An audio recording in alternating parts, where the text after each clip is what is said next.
2024 সালে যে সমস্ত ছাত্রছাত্রীরা মাধ্যমিক পরীক্ষা দেবে তাদের জন্য নিয়ে চলে এসেছি ইতিহাস বড় প্রশ্নের সাজেশন নিয়ে। তোমরা এই প্রশ্নগুলি অবশ্যই ভালোভাবে পড়বে। প্রত্যেকটা অধ্যায় ভিত্তিক আমরা 3টি থেকে 4টি করে প্রশ্ন নিয়েছি। তোমরা এই প্রশ্নগুলি অবশ্যই ভালোভাবে পড়ে পরীক্ষা দিতে যাবে। দেখো, প্রথম অধ্যায় থেকে রয়েছে 4টি প্রশ্ন। প্রথম প্রশ্নটি রয়েছে আধুনিক ইতিহাসের উপাদানরূপে 70 বৎসরের গুরুত্ব লেখো। দ্বিতীয় প্রশ্নটি রয়েছে আধুনিক ভারতের ইতিহাস চর্চায় সরকারি নথিপত্রের ভূমিকা। তৃতীয় প্রশ্নটি রয়েছে ইতিহাসের উপাদানরূপে আত্মজীবনী ও স্মৃতিকথার গুরুত্ব লেখো। এবং চতুর্থ প্রশ্নটি রয়েছে ইতিহাসের তথ্য সংগ্রহে ইন্টারনেটের সুবিধা ও অসুবিধাগুলি লেখো। এরপর দেখো দ্বিতীয় অধ্যায়। দ্বিতীয় অধ্যায় থেকে 6টি প্রশ্ন নেওয়া হয়েছে। প্রথম প্রশ্নটি রয়েছে নারী শিক্ষা প্রসারে ঈশ্বরচন্দ্র বিদ্যাসাগরের অবদান। এই প্রশ্নটি খুবই গুরুত্বপূর্ণ।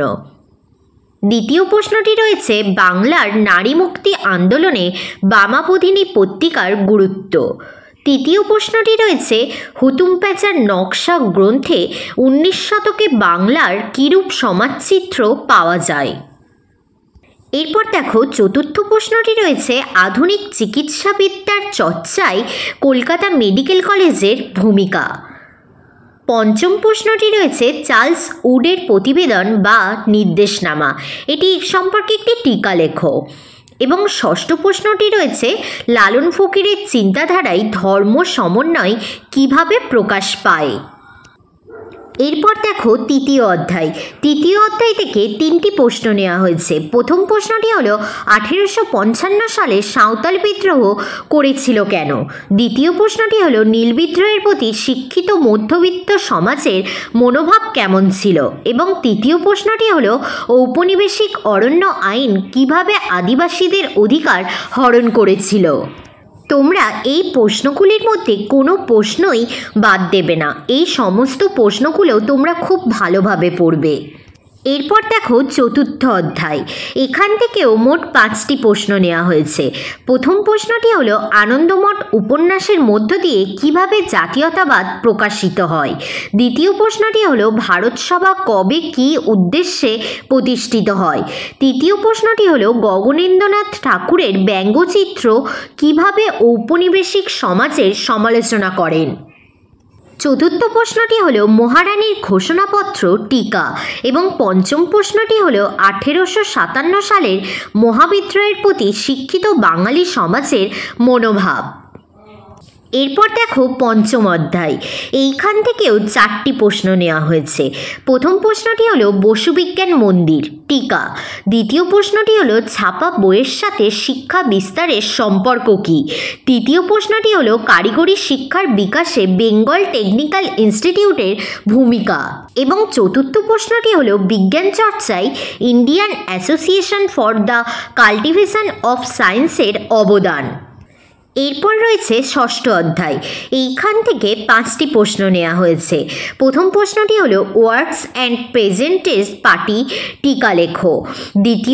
দ্বিতীয় প্রশ্নটি হলো মিরাট ষড়যন্ত্র মামলা টিকা লেখো। তৃতীয় প্রশ্নটি হলো বারদৌলি সত্যাগ্রহের পরিচয় দাও। চতুর্থ প্রশ্নটি হলো বঙ্গভঙ্গ বিরোধী আন্দোলনে শ্রমিক শ্রেণীর ভূমিকা লেখো। এবং পঞ্চম প্রশ্নটি হলো একা আন্দোলন সম্পর্কে আলোচনা করো। এরপর রয়েছে সপ্তম অধ্যায়। এই অধ্যায় থেকে মোট 4টি প্রশ্ন নেওয়া হয়েছে। প্রথম প্রশ্নটি হলো দলিত আন্দোলন বিষয়ে গান্ধী আম্বেদকর বিতর্ক নিয়ে টিকা লেখো। দ্বিতীয় প্রশ্নটি হলো সশস্ত্র বিপ্লবী আন্দোলনে নারীদের যোগদানের চরিত্র বিশ্লেষণ করো। তৃতীয় প্রশ্নটি হলো বাংলার নমসূত্র আন্দোলন সম্পর্কে লেখো। এবং চতুর্থ প্রশ্নটি হলো অসহযোগ আন্দোলনে নারীদের ভূমিকা কী। এরপর রয়েছে শেষ অধ্যায়, অষ্টম অধ্যায়। এই অধ্যায় থেকে মোট 3টি প্রশ্ন নেওয়া হয়েছে। প্রথম প্রশ্নটি হলো উদ্বাস্তু পুনর্বাসনে ভারত সরকারের ভূমিকা কী। দ্বিতীয় প্রশ্নটি হলো নেহেরু লিয়াকত চুক্তি কী। তৃতীয় প্রশ্নটি হলো দেশভাগ ও উদ্বাস্তু সমস্যা সম্পর্কে টিকা লেখো। এই প্রশ্নগুলি তোমরা অবশ্যই ভালোভাবে পড়বে। এই প্রশ্নগুলি পড়লে তোমরা অবশ্যই কমন পাবে।